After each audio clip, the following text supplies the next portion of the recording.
Memory management.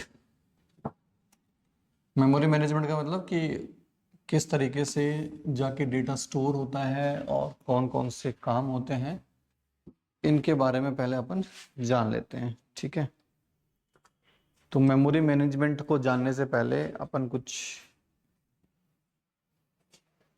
Topics हैं उनके बारे में जान लेते हैं। देखो, मान लो कि आपने एक छोटा सा प्रोग्राम बनाया, hash include stdio.h int main. तुमने लिख दिया int a comma B comma C. ठीक है, ए में तुमने डलवा दिया 3, बी में डलवा दिया तुमने 4। ठीक है, तुमने लिखा c is equals to A plus B. ठीक है, ये तुमने यहाँ पर ऐड करवा दिया। अब क्या हुआ कि तुमने यहाँ पर प्रिंट करवा दिया कि एडिशन इज %d कॉमा सी, और रिटर्न 0 लिखा। रिटर्न 0 लिखकर यहाँ क्या कर दिया, इसको यहाँ पर बंद कर दिया। अब जब तुम ये प्रोग्राम चलाओगे तो आउटपुट तुम्हारे पास क्या आएगा, हमेशा एडिशन इज 7। 3 और 4 कितना होता है, 7 होता है। अब क्या हुआ कि तुमको ये एप्लीकेशन बना कर दी थी किसी ने, मान लो इस प्रोग्राम को उसने सेव कर दिया एस add.exe के नाम से, और ये प्रोग्राम बनाकर तो आपने क्या कर दिया, आपका कोई क्लाइंट है, उस क्लाइंट को डिलीवर कर दिया। अब वो क्लाइंट जब भी चलाएगा, मान लो कि आपने यहाँ पर स्कैनफ प्रिंटफ भी लिख दिया ताकि यूजर से इनपुट लेता रहे, तो इनपुट ले और चला दे। लेकिन यूजर को कभी कभी फील ये होता था कि यार उसको 2 नहीं 3 नंबर ऐड करने हैं, या 4 करने हैं, या 5 करने हैं। तो क्या वो कर सकता है इससे? नहीं कर सकता। क्यों? क्योंकि टोटल वेरिएबल ही हमने 3 लिए हैं, जिसमें 2 वेरिएबल लिए नंबर्स के लिए, 3 नंबर लिया उसका एडिशन, तीसरा नंबर लिया उस तीसरा वेरिएबल लिया उसका एडिशन के लिए। समझ में आ रहा है? ठीक है, सेम एज इट इज। तो यहां पर क्या है, हम इसको क्या बोलते हैं, इसको हम बोलते हैं स्टैटिक मेमोरी। क्या बोलेंगे इसको? स्टैटिक मेमोरी एलोकेशन भी बोल देते हैं इसको, स्टैटिक मेमोरी एलोकेशन। अब इसके बारे में जान लो। स्टैटिक मेमोरी एलोकेशन में क्या होता है कि वो मेमोरी जब जिसमें कंपाइलर को कंपाइल टाइम पर ये पता रहे कि टोटल कितनी मेमोरी के रिक्वायरमेंट है। यहां से पता चल रहा है कि 12 बाइट्स की जरूरत पड़ेगी इस प्रोग्राम को चलने के लिए। पता चल रहा है क्या? 3 वेरिएबल्स हैं, तीनों 4-4 बाइट के हैं। क्या उसको पता चल रहा है कि इंटीजर टाइप की जरूरत मुझे? सब पता चल रहा है ना यहाँ से। ठीक है, तो जब कंपाइलेशन के टाइम पर कंपाइलर को ये पता हो कि किसी पर्टिकुलर प्रोग्राम को एग्जीक्यूट होने के लिए कितनी मेमोरी की रिक्वायरमेंट है, वो क्या है? स्टैटिक मेमोरी लोकेशन है। ठीक है, यानी मेमोरी इन तीनों को मिलेगी तो कब? जब प्रोग्राम एग्जीक्यूट होगा, एग्जीक्यूशन के टाइम पर ही मिलेगी मेमोरी तो, लेकिन कंपाइलेशन के टाइम पर कंपाइलर को पता रहेगा। अब मैंने एरे बना लिया, जैसे मैंने यहां पर लिखा इंट बीन, यहां पर ले लिया मैंने एरे 5 की साइज का। ठीक है, नीचे मैंने कोड लिख के इस प्रोग्राम को सेव कर दिया। इसको भी मैंने क्या कर दिया, इसको मैंने test.exe के नाम से प्रोग्राम को बनाया और बना के अपने क्लाइंट को भेज दिया। अब क्लाइंट कह रहा है कि यार मान लो कि ये प्रोग्राम है 5 नंबर ऐड करने का, या फिर एवरेज निकालने का, कि आपने किसी क्लास के 5 स्टूडेंट्स का टेस्ट लिया, उनके नंबर इनपुट करवाए एरे में, उसका एवरेज निकाल दिया। ठीक है, वो प्रोग्राम है। लेकिन टीचर को क्या था कि टीचर को अगले दिन 5 की जगह 10 स्टूडेंट आ गए। क्या वो यहाँ मेमोरी बढ़ा सकता है? हमने तो उसको exe दिया है, हमने उसको test.c नहीं दिया। ये क्या है? ये सारा का सारा कौन सा है? ये तो test.c है, ये तो सोर्स है। सोर्स थोड़ा ना दिया हमने उसको क्या दिया? एप्लीकेशन दी। तो वो खोल कर यहाँ जाके चेंज कर भी नहीं सकता, और उसको करना भी नहीं चाहिए, क्योंकि वो तो क्लाइंट है, प्रोग्रामर थोड़ा ना है। भाई कल को तुमको अगर मान लो कि तुम्हारे किसी एप्लीकेशन में कुछ गड़बड़ आ गई, तुमने किसी से एप्लीकेशन बनवाई और कुछ गड़बड़ आ गई, तो तुम जिससे तुमने बनवाई, तुमने उसको फ़ोन किया और वो तुमको कह रहा है कि ऐसे ऐसे कोड खोल ले, उसमें वहाँ चेंज कर ले, तो तुम करोगे क्या? तुम तो उसको कहोगे भाई तुझे किस बात का पैसा दिया है, अगर मुझे कोडिंग सीखनी होती, मैं कोडिंग करता, तो फिर मैं तुझे क्यों देता पैसा, ठीक है। तो यहाँ पर भी कंपाइलर को पहले ही पता चल रहा है कि उसको कितने स्पेस की जरूरत है, 20 बाइट्स की, क्योंकि पांच एलिमेंट आएंगे, एक एलिमेंट 4 बाइट का है, तो 5 कितने के हो जाएंगे, 20 बाइट्स के, ठीक है। ये भी किसका एग्जाम्पल है, ये भी स्टैटिक मेमोरी लोकेशन का है, ठीक है। अब हमें जो बनाना है प्रोग्राम वो कुछ ऐसा बनाना है कि रन टाइम कौन सा होता है, जब आपकी एप्लीकेशन चल रही है, एग्जीक्यूट हो रखी है, आप उसमें इनपुट भी दे रहे हो, आउटपुट भी देख पा रहे हो सारे काम, तो रन टाइम वाली जो होती है, रन टाइम पर आप अपनी नीड के अकॉर्डिंग जो मेमोरी है, नीड के अकॉर्डिंग मेमोरी क्या कर सको, क्रिएट कर सको, क्या कर सको, नीड के अकॉर्डिंग मेमोरी क्रिएट कर सको। अगर आपके 5 स्टूडेंट है तो 5 कर ली, 10 है तो 10 कर ली, 20 है तो 20 कर ली, ठीक है। उसके अकॉर्डिंग अपनी मेमोरी अगर कम और ज्यादा कर सको, वो कौन सी मेमोरी होती है, वो होती है डायनामिक मेमोरी लोकेशन। कौन सी होती है, डायनामिक मेमोरी एलोकेशन। इस तरह की जो मेमोरी होती है उसके बारे में कंपाइलर को कोई भी आइडिया नहीं होता है कि इसको कितनी मेमोरी की जरूरत पड़ने वाली है, क्योंकि वो तो रन टाइम पर जरूरत के हिसाब से हम बनाते हैं। मुझे जरूरत है 5 की तो मैंने 5 बना लिया, मुझे जरूरत है 10 की तो मैंने 10 स्पेस बनवा लिया इंटीजर टाइप की, ठीक है। तो कंपाइलर को कैसे पता चलेगा कि भविष्य में इसको कितनी जरूरत पड़ने वाली है, हमारे यूजर को नहीं पता ना, तो कंपाइलर उसके बारे में नहीं पता होता है। तो अगर हम बात करें स्टैटिक मेमोरी और हीप मेमोरी, अब ये हीप कहां से आ गया, तो ध्यान से सुनना। ये जो डायनेमिक मेमोरी एलोकेशन जो है, यानी रन टाइम पर आप जो डिमांड कर रहे हो, वो मेमोरी तो बनती है हीप में, और ये वाली जो मेमोरी बनेगी वो कहाँ बनेगी, स्टैटिक में। वेरिएबल्स वाली हो गई, एरेज वाली हो गई, ये सब मेमोरी कहाँ जाके बनेगी, आपके स्टैक में बनेगी। अब दोनों में डिफरेंस, ये फास्ट होती है, वो स्लो होती है। ये फास्ट क्यों होती है, क्योंकि कंपाइलर कंपाइलेशन के टाइम पर ये सब चीजें लिख देता है कि यहाँ पर कितनी मेमोरी की जरूरत है। तो जैसे ही प्रोग्राम एग्जीक्यूट होगा, फटाक से वो मेमोरी बन जाएगी। उधर पहले आपसे डिमांड लेगा, डिमांड लेने के बाद फिर वो मेमोरी बना के देगा, उसमें लगता है टाइम, ठीक है। ये फास्ट है, वो कौन सी है, वो स्लो है, ठीक है, क्योंकि इसमें पहले से पता होता है कंपाइलर को कितनी मेमोरी बननी है। तो जैसे ही फंक्शन कॉल हुआ, हमने फंक्शन पढ़ा था, फंक्शन को जैसे कॉल करते हैं फ्रेम में बनता है, जाके पढ़ा था ना, फ्रेम में बनता है, जैसे फ्रेम में बना उसको उसके अकॉर्डिंग फटाक से मेमोरी दे दी जाएगी, उसमें इतनी फास्ट नहीं होती हैं चीजें, ठीक है, समझ में आ रहा है।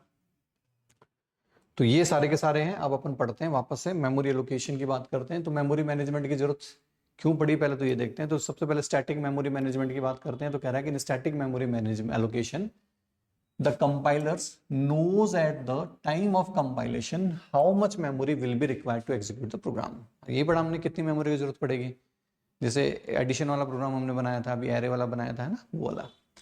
This is also called compile time memory allocation. इसको हम क्या बोलते हैं, कंपाइल टाइम मेमोरी एलोकेशन भी बोलते हैं, कि कंपाइल टाइम पर ही मेमोरी, कंपाइलर को पता चल जाता है कि कितनी मेमोरी की जरूरत है, एलोकेट नहीं होगी, ठीक है। एलोकेट तो एग्जीक्यूशन टाइम पर ही होगी। How many bytes of memory and which data type of memory the program will require at the time of execution is decided by the code written in the program। में कितनी जरूरत पड़ेगी, सब तो code के ऊपर डिपेंड करता है। अभी हमने 3 वेरिएबल बनाए, तो हमने कहा 12 बाइट की, 4 बनाते तो 16 बाइट की, ठीक है। तो कोड के ऊपर डिपेंड करता है।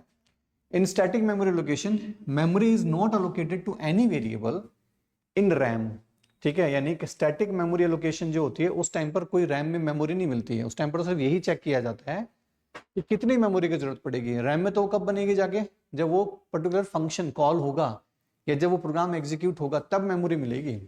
मेमोरी तो बाद में मिलती है, ठीक है। ये कुछ इस तरीके से हो गया। सिंपल सा एग्जांपल मैं बहुत बार करवाता भी हूँ तुमको, पहले भी कराया था। अगर कंपाइल टाइम पर ही मेमोरी दी जाने लग गई, तो उस केस में क्या दिक्कत हो सकती है, उस केस में दिक्कत ये हो सकती है कि मैंने यहाँ पर, ये एक सिस्टम है, सिस्टम पे मैंने 3 वेरिएबल ले लिया, int x equals to 3, y equals to 4 और z, और यहाँ लिख दिया मैंने z equals to x plus y, ठीक है। अब इसी सिस्टम की जो रैम है हमारे पास, इसी सिस्टम की रैम में हमको स्पेस मिल गया। मान लो अगर ऐसा होता तो कंपाइलेशन टाइम पर मेमोरी मिलती तो क्या होता, तो मान लो कि क्या बना, 3 यहाँ बना, 4 यहाँ बना, 7 यहाँ आ गया आउटपुट, ठीक है। तो जब तुम जैसे इसके अंदर तुमने प्रोग्राम बनाया test.c, अब इसी के अंदर जब तुम कंपाइल करोगे, तो कंपाइल करने का जो फाइल बनेगी, मान लो वो बन गई test.exe। तो इसका मतलब जब तुमने इस प्रोग्राम को कंपाइल किया, तो कंपाइलेशन के टाइम पर इसी के रैम में मेमोरी बन गई। अब जब तुम इस exe फाइल को दूसरे सिस्टम पर लेके जाओगे तो यहां पर क्या ये प्रोग्राम चलना चाहिए? नहीं चलना चाहिए, क्योंकि उसकी उसकी मेमोरी तो यहीं रह गई, उसको जो लोकेटिव थी वो तो यहीं रह गई। तो इसका मतलब क्या है? इसका मतलब तो ये है कि अगर ऐसा सिस्टम हो जाए तो जिस भी सिस्टम के अंदर वो प्रोग्राम कंपाइल हुआ तुमको वही सिस्टम साथ ले घूमना पड़ेगा। इसका मतलब तुम अगर कोई कंपनी ऑन कर रहे हो और तुम्हारे पास अगर 4-5 एप्लीकेशन तुमने बना ली, तो हर एप्लीकेशन को चलाने के लिए तुम्हारे पास अलग सिस्टम होगा। क्या ये सही अप्रोच है? एप्लीकेशन तो वो होती है जो कहीं चल जाए प्लेटफॉर्म के अकॉर्डिंग, वही तो होती है। तो कंपाइल टाइम पर मेमोरी नहीं मिलती है। कंपाइल टाइम पर मेमोरी मिलेगी तो ऐसा हो जाएगा कि इसी के रैम में मेमोरी मिली, उसको दूसरे में ले गए तो वो तो कह देगा भाई मेरी रैम में तो मेमोरी है नहीं, तो पिछली वाली में मिली थी उसी में चला ले जाके इसको। तो प्रैक्टिकल चीजें नहीं है ना, ये कहीं पर भी चलनी चाहिए। तो मेमोरी कभी भी कंपाइल टाइम पर मिलती ही नहीं है। होता क्या है कि इस टाइम पर सिर्फ कंपाइलर ये पता करेगा कि कितनी मेमोरी की जरूरत है। तुमने EXE बनाया, जैसे यहां पर ये प्रोग्राम चलेगा, चलते ही इसकी रैम में कितना बन जाएगा? 12 बाइट का स्पेस बन जाएगा। अगर मैं इसको किसी दूसरे सिस्टम पे लेके चलता हूं, वहां चलेगा तो इसकी रैम में भी क्या बन जाएगा? 12 बाइट का स्पेस बन जाएगा। तीसरे में लेते हो, तीसरे बन जाएगा। ये होती है सही अप्रोच। ठीक है, तो कंपाइलेशन टाइम पर कुछ नहीं मिलता है, ध्यान रखना। ठीक है,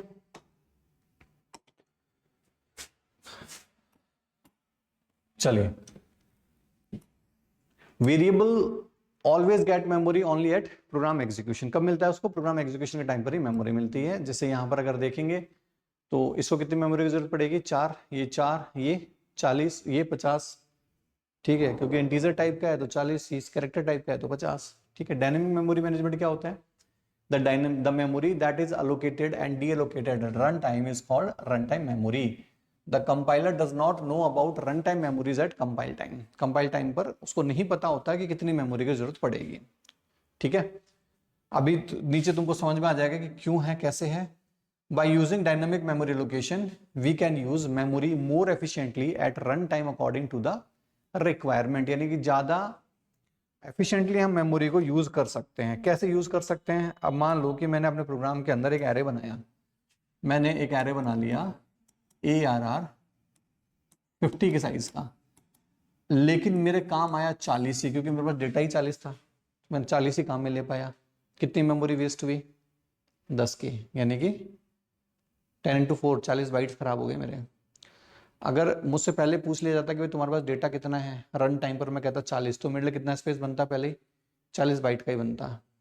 40 मतलब जो 160 बाइट का बनता। समझ में आ रहा है?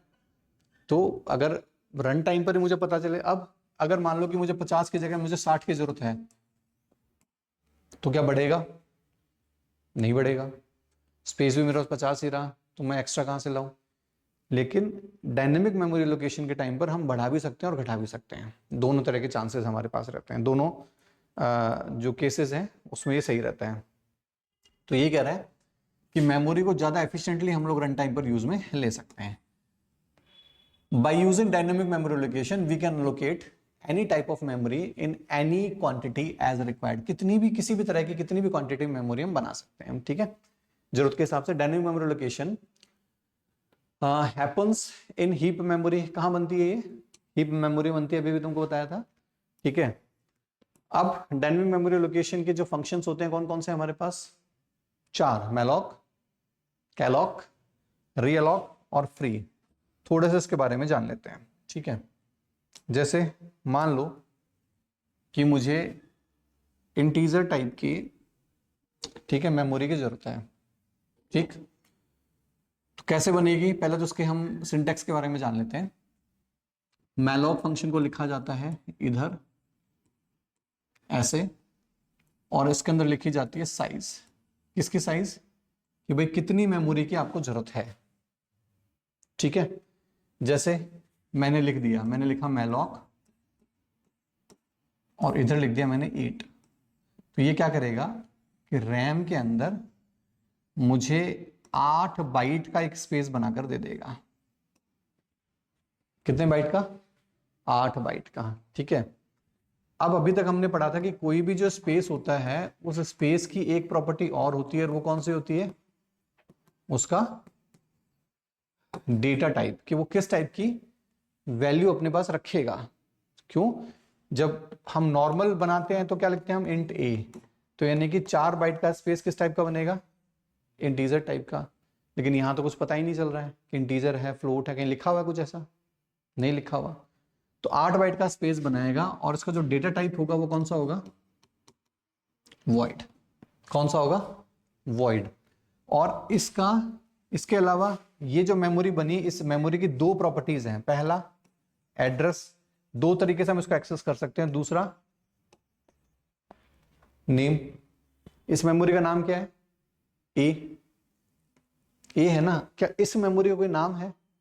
नहीं है। जब भी मैलॉक और कैलॉक फंक्शन या ये जो डायनेमिक मेमोरी एलोकेशन वाले जो फंक्शंस है, कोई भी मेमोरी बनाएंगे, उन मेमोरीज का कोई नाम नहीं होता है। क्या होता है उनका? सिर्फ और सिर्फ एड्रेस होता है। क्या होता है उनका? सिर्फ और सिर्फ एड्रेस होता है। ठीक है, समझ में आ रहा है? अब जिस तरीके से हम पॉइंटर पढ़कर आए हैं कि ए में 5 पड़ा हुआ है और हमारे पास एक पॉइंटर है पी, और p इक्वल्स टू, अगर एड्रेस ऑफ ए लिख देता हूं तो मैं जैसे स्टार p लिखता हूं, जैसे मैं स्टार p लिखता हूं, उसमें मैंने मान लो 70 किया, स्टार p का मतलब अब मैं कौन सी मेमोरी है उसको कंट्रोल कर रहा हूं? ए वाली मेमोरी कंट्रोल कर पा रहा हूं पॉइंटर से। ये हम पढ़कर आए। ठीक है, तो हमको क्या करना पड़ेगा? इस मेमोरी को भी, ये इस मेमोरी का जो एड्रेस है वो हमको किसको देना पड़ेगा? किसी पॉइंटर को देना पड़ेगा। मजबूरी हमारी क्यों है? क्योंकि इसका नाम ही नहीं है कोई। ठीक है, और नाम नहीं है तो कोई तो नाम देना पड़ेगा। तो हम क्या कर रहे हैं? एड्रेस उस पॉइंटर को दे देंगे, उस पॉइंटर से इस मेमोरी को एक्सेस करेंगे। कैसे करेंगे अभी हम देखने वाले हैं। ठीक है, पहली बात साइज लिखते हैं। दूसरी बात, किस टाइप की मेमोरी बनाता है? वॉइड टाइप की। किस टाइप की बनाता है? वॉइड टाइप की। अब मुझे इसमें इंटीजर टाइप की वैल्यू डालनी है। मान लो इंटीजर टाइप की 2 वैल्यू डालनी है मुझे। ठीक है, तो पहले बात तो उसको 2 पार्ट्स में डिवाइड करना पड़ेगा। ठीक है, और यहां मुझे लिखना पड़ेगा कि 2 इंटू 4 बनाओ 8 बाइट की, लेकिन कितनी साइज? दो में बना, इसमें डिवाइड कर दो इसको। ठीक है, अब 4 बाइट, ये भी 4 बाइट की होगी, ये भी 4 बाइट की होगी। अब 4 बाइट तो इंटीजर का भी होता है, 4 बाइट किसका होता है? फ्लोट का भी होता है। अब कैसे पता चलेगा कौन सी मेमोरी है? तो उसके लिए हमको क्या करना पड़ेगा? इसको टाइप कास्ट करना पड़ेगा। अगर मुझे इसको इंटीजर लिखना है तो मुझे क्या लिखना पड़ेगा यहाँ पर? Int star. क्या लिखना पड़ेगा? Int star. और इंट स्टार का मतलब अब मैंने किसको किसमें कन्वर्ट कर दिया? इस मेमोरी को इंटीजर में। ठीक है, स्टार इसलिए लिखा क्योंकि ये एड्रेस जो है वो अभी किसको देने वाला है? यहाँ पर किसी इंटीजर टाइप के पॉइंटर वेरिएबल को।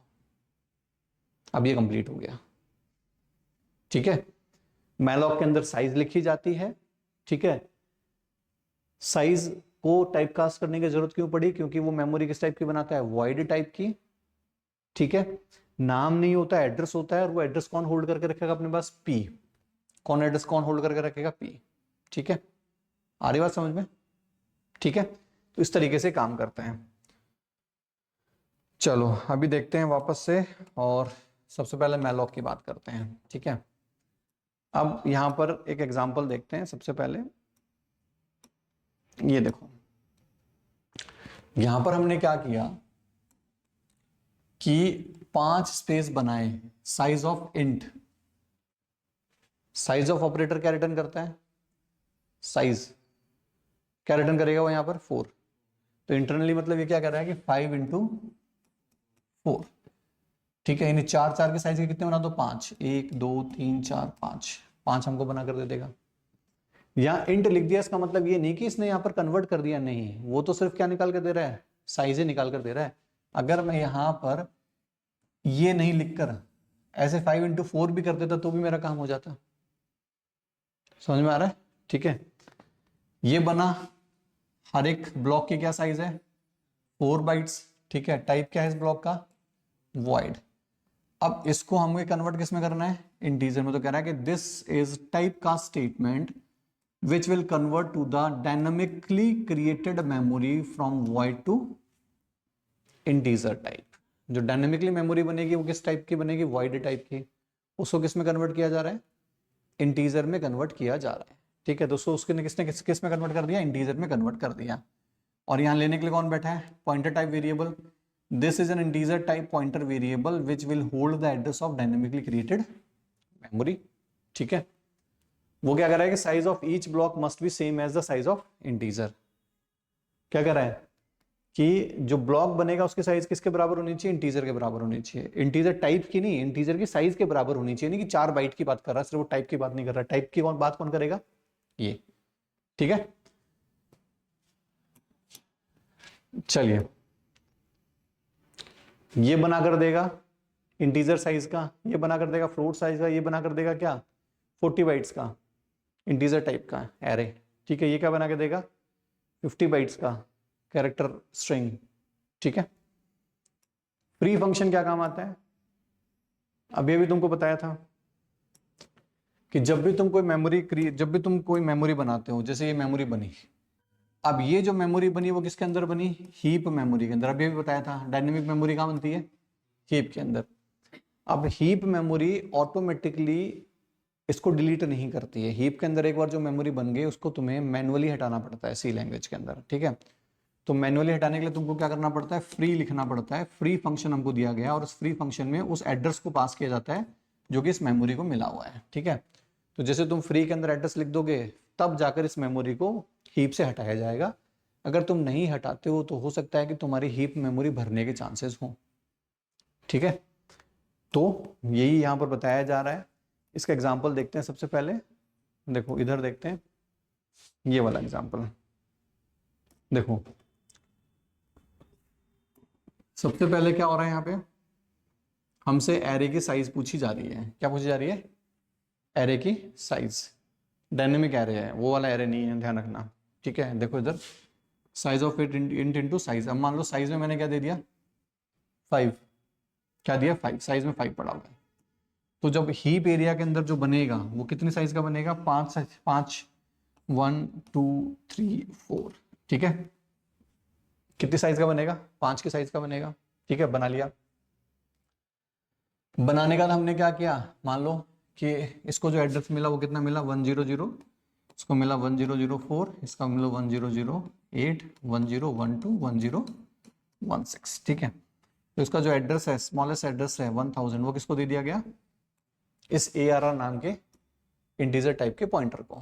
ठीक है, तो जो ARR है, ARR के पास क्या पड़ा हुआ है फिलहाल 1000, एड्रेस इसको पकड़ा दिया।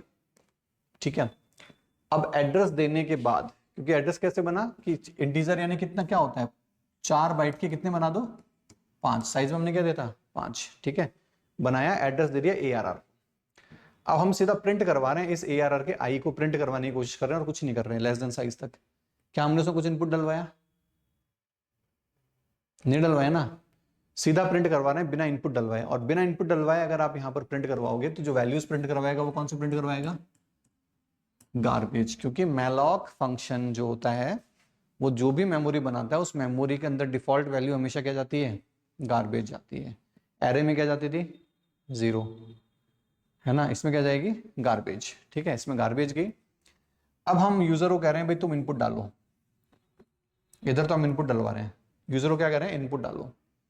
यूजर इनपुट डाल रहा है, यूजर ने पहला इनपुट क्या दिया 1, फर्स्ट इनपुट क्या दिया उसने 1। एक वेरिएबल और है सम जिसमें 0 पड़ा हुआ है, तो ये फॉर्मूला भी यहां लगा दिया जो ये क्या कह रहा है कि sum is equals to sum plus ARR का आई। अब सम में क्या पड़ा हुआ है इनिशियली 0 और ARR के आई में हमने क्या डाला 1, तो 0 + 1 कितना होता है 1, तो सम में कितना गया 1 गया, 0 से कितना हो गया 1 हो गया। ठीक है, फिर ऊपर गया आई को प्लस प्लस किया, आई की वैल्यू कितनी होगी 1, आई की वैल्यू कितनी होगी 0 से 1 हो गया। कंडीशन ट्रू है, ट्रू है तो सेकंड वैल्यू हमने क्या डाल दी उसमें 2, ट्रू डाली नीचे आएगा। अब सम में पहले का कितना पड़ा हुआ है 1, 1 + 2 कितना होता है 3, 3 किस में जाएगा सम में। ठीक है, फिर ऊपर गए, आई की वैल्यू कितनी होगी 2, कंडीशन अभी भी ट्रू है। नेक्स्ट हमने क्या डाला 3, सम में कितना पड़ा हुआ है 3 + 3 कितना होता है 6, इधर चला गया 6। ठीक है, इस तरीके से ऐड करते जाएंगे और लास्ट में सम में क्या आ जाएगा हमारे पास, सम में क्या आएगा 15, क्योंकि 3 + 3 6, 6 + 4 10, 10 + 5 15। ठीक है, सम में 15 गया। अब हम टाइपकास्ट करके ए जो एवरेज है वो फ्लोट टाइप का है, तो हम क्या कर रहे हैं 15 डिवाइड बाई साइज कर रहे हैं। तो 15 डिवाइड बाई साइज कितना होता है 5 डिवाइड बाई 15 डिवाइड बाई 5 कितना होगा 3, एवरेज में कितना चला गया 3, तो सम में आएगा 15, एवरेज में आएगा 3। अब फ्री हम कर रहे हैं क्या ARR को, ARR में क्या पड़ा हुआ है एड्रेस 1000, हम कह रहे हैं 1000 वाले को फ्री कर दो, तो इस पूरे को क्या करेगा, इस पूरे को हीप मेमोरी से क्या कर देगा, फ्री कर देगा। समझ में आ रहा है? तो फ्री कब करना है पता है, लास्ट में, जब सारा काम हो जाए हमारा उसका लास्ट में उसको फ्री कर दो। समझ में आ रहा है? ठीक है, नहीं वीडियो देखना वापस से, है ना? ठीक है, चलो वैसे कोई डाउट है तो बता दो किसी एक पर्टिकुलर चीज में, किसी छोटी मोटी चीज में, है ना? वीडियो देखना पड़ेगा पूरा बैठ के इसको वापस से एक बार देखो। नेक्स्ट देखते हैं, कैलॉग फंक्शन, मैलॉग और कैलॉग में सिर्फ एक ही डिफरेंस है कि कैलॉग के अंदर, मैलॉग के अंदर जो भी एरे बनेगा डिफॉल्ट वैल्यू गार्बेज रहेगा, इसमें डिफॉल्ट वैल्यू क्या रहेगा, 0। क्या रहेगा, 0। दूसरा, अगर यहां पर देखो मैंने अगर बनाने की कोशिश करी मल्टीपल, साइज ऑफ कहां पर है, यहां पर ये रहा, मैलॉग के अंदर कितने पैरामीटर हैं, 1 या 2? 2 कैसे हैं? पैरामीटर को सेपरेट किससे करते हैं हम, कॉमा से। क्या यहाँ कॉमा है एक भी? कितने पैरामीटर हैं, 1। मैलॉग 1 पैरामीटर लेता है और कैलॉग कितने लेता है, 2 पैरामीटर। वहां हमने साइज इनटू साइज ऑफ किया था, यहां पर हमने क्या कर दिया, साइज कॉमा साइज ऑफ कर दिया, काम वही होगा, बनेगा वही एरे, लेकिन यहाँ 2 पैरामीटर जा रहे हैं, वहां कितने पैरामीटर जा रहा है, 1 सिंगल पैरामीटर जा रहा है। वहां डिफॉल्ट वैल्यू गार्बेज है, यहाँ डिफॉल्ट वैल्यू क्या रहेगी, 0 रहेगी। क्या रहेगी, 0। ठीक है, अब इसके अंदर कुछ भी नहीं है, इसके अंदर हम सॉर्टिंग कर रहे हैं, साथ के साथ में जो वैल्यू डाली उसको हम बढ़ते हुए क्रम में यानी असेंडिंग ऑर्डर में भी उसको हम सेट कर रहे हैं। ठीक है, कैसे काम कर रहा होगा देखो, यहाँ पर सबसे पहले एरे के साइज में हमने क्या डाला, 5 डाला ना, उधर देखते चलो ऊपर कितना डाला, 5। ठीक है, अब ये जो बनाएगा वो क्या बनाएगा, हमको एक एरे बनाकर दे देगा, ये उसने हमको बनाकर दिया एरे। ठीक है, 1 2 3 एंड 4, इसका एड्रेस हो गया 100 1004 1008 1012 1016। ठीक है, सीधा प्रिंट करवा दिया बिना किसी वैल्यू को डाले। क्या इसमें वैल्यू डाली कोई नहीं, क्या प्रिंट करवा रहा है सबकी जगह पर, 0। ये जो 0 प्रिंट करवा रहा है ये इस प्रिंट एफ की वजह से प्रिंट करवा रहा है, ध्यान रखना, ये लूप जो है इस लूप की वजह से प्रिंट करवा रहा है। आगे आएंगे, अब हम वैल्यू डाल रहे हैं, हमने वैल्यू डाल दी, वैल्यू क्या डाली हमने, इसमें 1, इसमें 2, इसमें 3, इसमें 2, इसमें 6। ठीक है, ये वैल्यू डाली हमने, ये इसी लूप के थ्रू डाली, स्कैनएफ के थ्रू। ठीक है, उधर गए, अब वो क्या करवा रहा है, वहां पर क्या कर रहा है, वो कोड लिखा हुआ है क्या करने के लिए, सॉर्ट करने के लिए। कैसे कर रहा है सॉर्ट, ध्यान से देखना, आई की वैल्यू कितनी है, 0, आई की वैल्यू 0 है, और जो जे है, जे को कहां से शुरू किया है, आई प्लस 1 से, यानी कि 1 से। ये ले देता हूं आई भी, आई तो हमारे पास 0 है, ठीक है, और जे कितना है हमारे पास, 1 है। क्यों स्टार्ट किया, किस तरीके से चलेगा, पहले ध्यान से देखना। हम इसको कैसे करने वाले हैं, हम इसको कंपेयर करने वाले हैं, सबसे पहले 1 को 2 से कंपेयर करेंगे। 1 को किससे करेंगे, 2 से। तो 1 को तो किसने पकड़ा हुआ है, वो जिसकी वैल्यू 0 है, किसने, आई ने। और 2 को किसने पकड़ा हुआ है, वो जिसकी इंडेक्स पोजीशन क्या है, 0 1 2 3, वो जिसकी इंडेक्स पोजीशन क्या है, 1 है।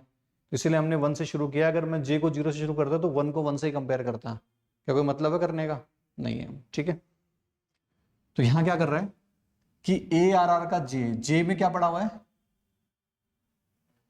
1, 1 में क्या पड़ा हुआ है, 2 is less than A R R का आई, आई में कितना पड़ा हुआ है, आई में, और उसमें वैल्यू क्या पड़ी हुई है, 1। कंडीशन ट्रू है, फॉल्स है, फॉल्स है। ये तीनों लाइन ही नहीं चलाएगा, अंदर आएगा ही नहीं। फिर ऊपर गया, ऊपर जाकर फिर चेक करेगा, तो अब क्या हो गया हमारे पास, किसको प्लस प्लस करेगा, जे को प्लस प्लस करेगा। जे की वैल्यू कितनी हो जाएगी, 2, 2 में क्या पड़ा हुआ है, 3, 3 इज लेस देन 0 यानी कि 1। कंडीशन ट्रू या फॉल्स, फॉल्स, हर केस में फॉल्स ही रहेगी, आगे वाले हर चेक कर लो सब फॉल्स रहेगी। चलो ये अगर एक भी नहीं मिल रहा तो कोई बात नहीं, ऊपर जाएगा, आई को प्लस प्लस करके आई की वैल्यू कितनी कर देगा 1, और जे की वैल्यू क्या करेगा 1 + 1, तो जे की वैल्यू कहां से शुरू करेगा 2 से, जे हमेशा i + 1 ही तो करेगा, ठीक है। अब फिर कंडीशन चेक करेगा, ए आर आर का जे कौन है, जे कौन है 2 है ना, तो क्या 2 रहेगा, 2 है ना, तो 2 इज लेस देन,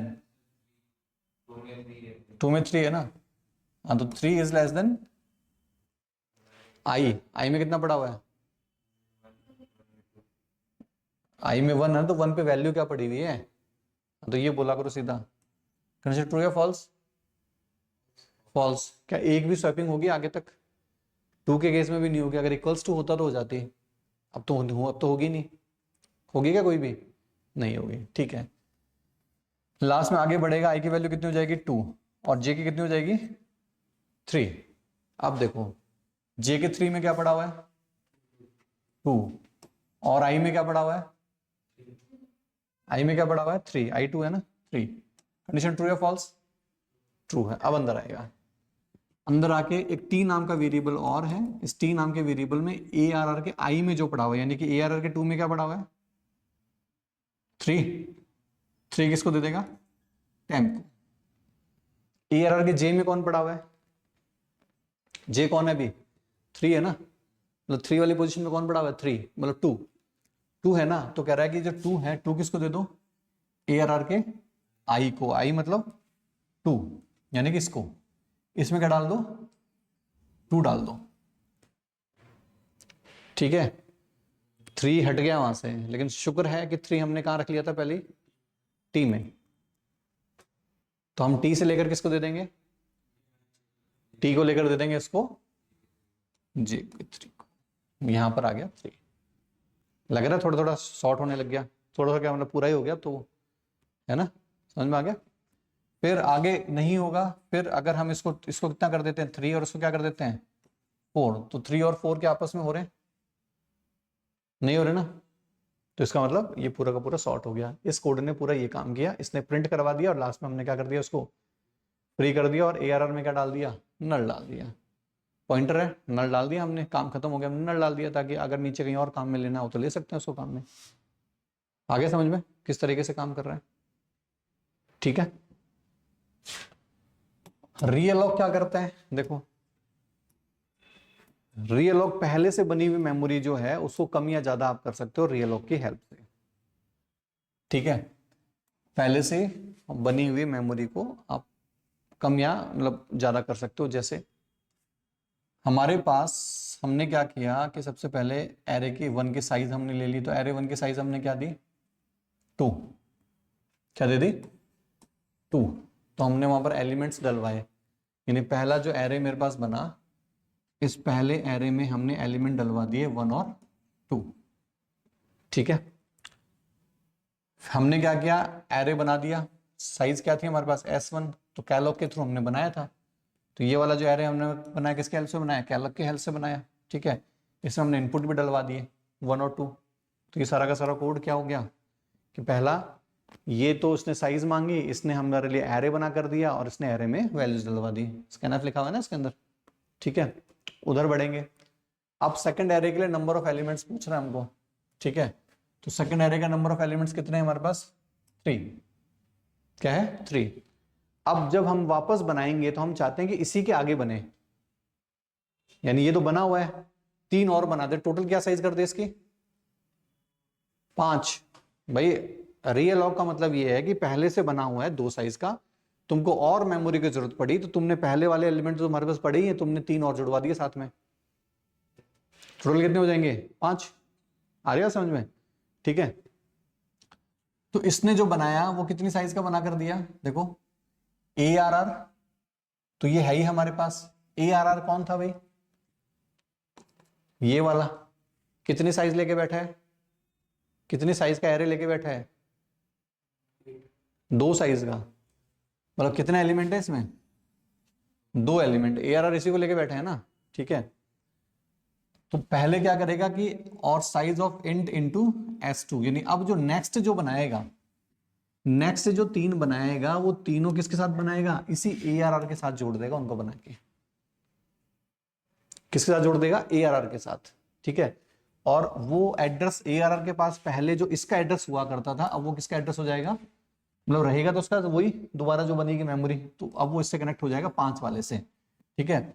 और आगे वाले जो एलिमेंट हमने डाले कौन कौन से, 3 4 5 ये हमने इसके अंदर डलवा दिए और इसके थ्रू हमने क्या कर दिया, प्रिंट करवा दिया, ठीक है। तो इसने तो क्या किया, 2 का एरे बनाया।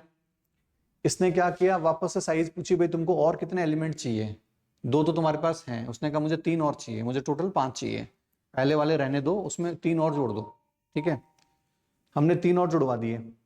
3 और कैसे जुड़वाए, हमने कहा कि इस ARR के पीछे ही जोड़ दो, ARR जो है ना इसके साथ ही जोड़ दो, जो पहले वाला है उसको हटाओ मत, उसके साथ जोड़ दो। तो हमने पहले वाले का रेफरेंस दे दिया, साथ के साथ में ये बता दिया टोटल कितने और चाहिए, इंट इंटू S2, S2 में हमने क्या डलवाया था, 3, तो कितने और बन जाएंगे, 3 और बन जाएंगे, ठीक है। 3 और बनाया, उनको इंटीजर में कन्वर्ट करके, और उसी एरे को हमने वापस काम में ले लिया, उस पॉइंटर को, सॉरी, ठीक है, उसी पॉइंटर को हमने 5 वाले का एड्रेस दे दिया, क्योंकि 3 वाला भी, 3 वाले के जो 2 थे वो एलिमेंट वो भी इसी में पड़े हुए हैं, और 3 हमने ले लिया, हम अलग से क्यों पॉइंटर लें, ठीक है। उसको रीयूज किया, यहाँ हमने इसका NF करवा के उसमें वैल्यू डलवा दी 3 4 5, क्योंकि आगे वाले जो डलवाएंगे हम कितने डलवाएंगे, 3 ही तो डलवाएंगे, 2 तो ऑलरेडी हैं उसमें, ठीक है। और फिर हम उसको प्रिंट करवा देंगे S1 + S2 यानी कि 2 + 3 यानी कि कब तक चलेगा, <4 तक। साइज तो यहीं से आएगा ना, उसकी टोटल साइज कितनी होगी, उसको हम चला देंगे, ठीक है।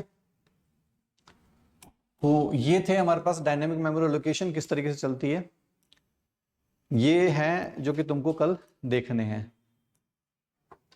ठीक है। तो ये सब देख के लाना, फिर बाकी कल मैं करवा दूंगा। टोटल कितने क्वेश्चन हैं ये प्रैक्टिस सेट हो गए, ये टोटल 18 क्वेश्चंस तो ये हैं, एरे के प्रैक्टिस सेट हो गए, काफी सारे हैं ये, मुझे लगता है कल की क्लास इन्हीं में चली जाएगी। चलो ये देखना तुम लोग, जिसमें दिक्कत आ रही है वो पूछना मेरे से, ये लगता नहीं कि क्लास में होंगे, 2-3 क्लासेस में होंगे, 2 क्लास में होंगे, रुकने का नाम ही नहीं लेते, ठीक है। देखते हैं फिर।